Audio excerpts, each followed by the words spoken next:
So I'm going to kind of chop this topic up into 3 segments. First, some of the settings, why they're important, and what they do. Second, the different shooting modes. And third, some of the fundamental creative guidelines of photography that are going to make it much easier for you to get stunning images, whether you're a beginner or an advanced photographer. So let's start with the settings. There's 3 main things that you're gonna have to become familiar with and eventually master. The first one is called ISO, and all that does is determine how sensitive your camera is to the light that's available. It's one of the 3 settings that affects your exposure. And if you set your exposure too high, your image is gonna be overexposed. That means your highlights are gonna be blown out. And if you set your exposure too low, that means your image is gonna be too dark. So moving along, the next thing that we're gonna focus on is our aperture. Did you get it?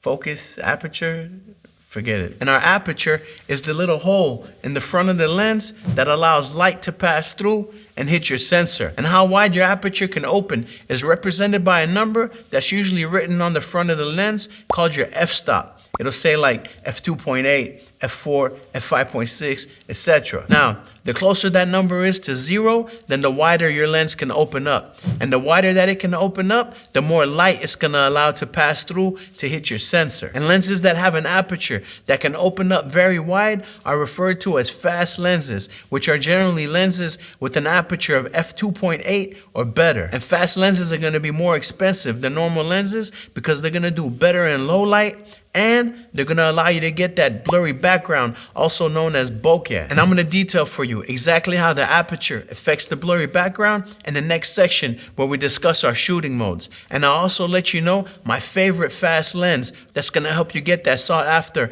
blurry background. But for now, let's move on to the next setting that we need to discuss, which is shutter speed. And to understand how shutter speed works, we have to visualize the sensor inside of the camera. So let's say you have your camera sensor right here, right? Well, in front of the camera sensor, there's a mechanism called the shutter.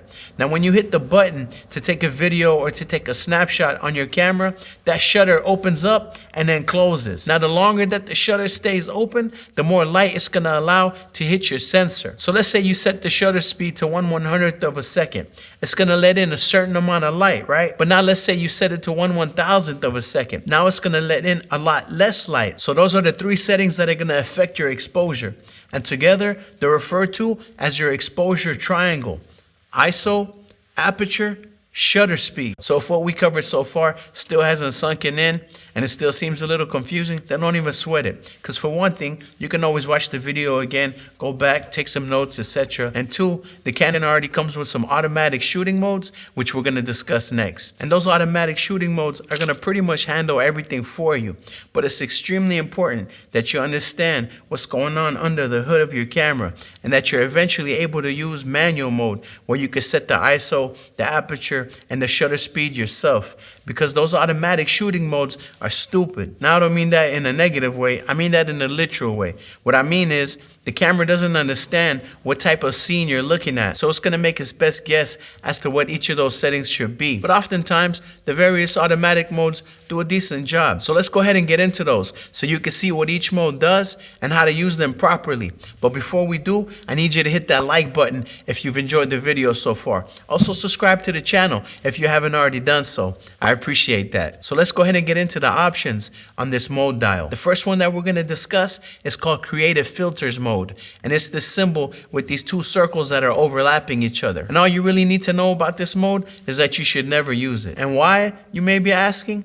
Well, it's because all it's gonna do is gonna add some filters to your photos that you can't remove after the fact. So let's say you find yourself in a once-in-a-lifetime situation where an opportunity comes up to take an amazing photo, and you got one of them crazy-looking filters on there. Once you snap the photo, you're never gonna be able to go back and remove that filter from the image. Whereas if you were to just take a normal photo, you can always take that photo into Lightroom or whichever editing software you prefer and add any filter that you like on it without ruining the image. So what I would recommend instead is that you go to my website, fullancreative.com, and you purchase my Lightroom profile pack, which is going to give you 11 creative filters that are going to make your photos look amazing. And it's only $15. And no doubt, that was a shameless plug, but seriously, don't ruin your photos by using this Creative Filters mode. So if we move to the next setting on the dial, it's the one that says SCN, which is your special scene mode. And this is an automatic shooting mode that has preset options for different types of scenes. Now I can see the sports mode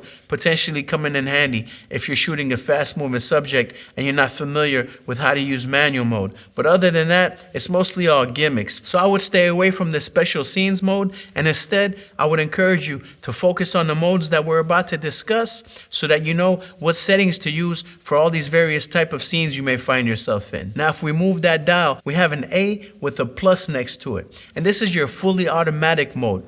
When you put your camera in this mode, it pretty much operates like a point and shoot, where you have no control over anything at all and you're letting the camera do everything for you.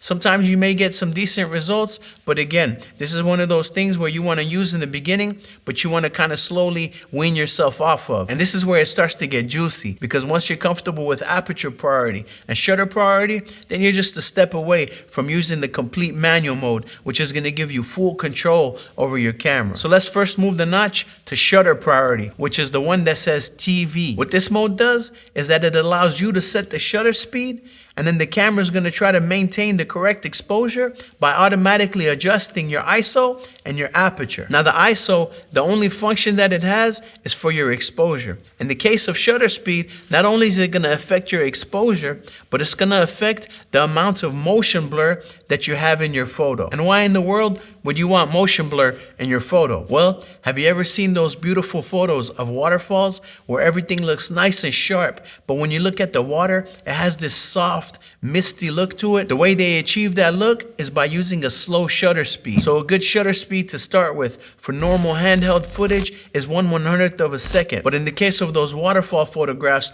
what they've done is that they've lowered the shutter speed to like 1/10th of a second or something slow like that. So what's happening is that everything that's still in the photo looks sharp, but anything that's moving is leaving behind a motion trail. That's what gives it that soft look. You've probably seen a similar effect in those photos where you see a skyline or highways where all the cars and everything are leaving a beautiful light trail behind them. That's also done with slow shutter photography. Now those are just two examples of situations where you would want to introduce motion blur into your photo, but the creative possibilities are endless.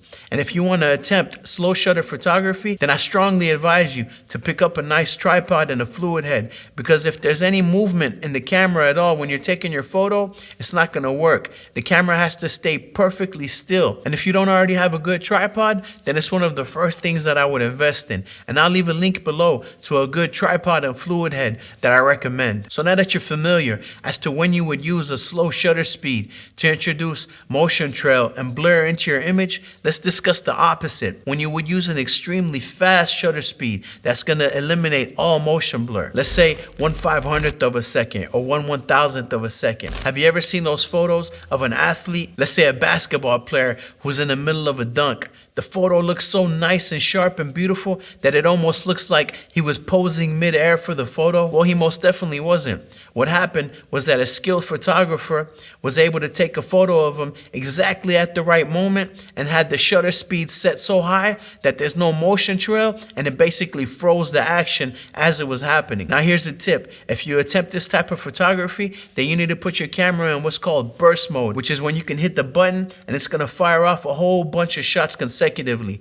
That way you don't have to catch the athlete exactly at the right time. Because if you were to try to do that and just take one shot at a time, trying to click it exactly when he's in the right position, you're always going to be too late. So what you would do instead is use burst mode with a high shutter speed, and then you would go back and look through those 100 or 200 or even 500 images and eliminate all the ones that are out of focus or all the ones that you don't want, and keep that 1 or 2 photos where you were able to freeze the action exactly at the right time. So I hope that illustrates to you as to why you would want to lock in your shutter speed at a particular setting and how shutter priority mode is going to help you to do that. So let's move on to aperture priority, which is the symbol on the dial that says AV. So in aperture priority mode, you get to set the aperture, and the camera is going to handle the ISO and the shutter speed. And just like your shutter speed affects the exposure, but also has an additional function, the aperture affects the exposure, but it also has an additional function. And what that is that your aperture controls what's called your depth of field. And the depth of field simply refers to how how much of your image is in focus. So if you look at me right now, you'll notice that my face is in focus. But if you look at those lights in the background, they're nice and blurry. That's because I have my aperture open wide, so it's giving me a shallow depth of field. Right now it's set at f1.8. That means that it's wide open. Now, speaking of fast lenses, I find that the Sigma 18-35 f1.8 is my favorite APS-C lens ever made. And the bokeh that it produces is stunning. It's an EF mount lens, so you need an adapter, but I wouldn't buy the little $60 normal adapter. Instead, what I would recommend is that you spend $160 and you get the drop-in ND filter adapter from Mica.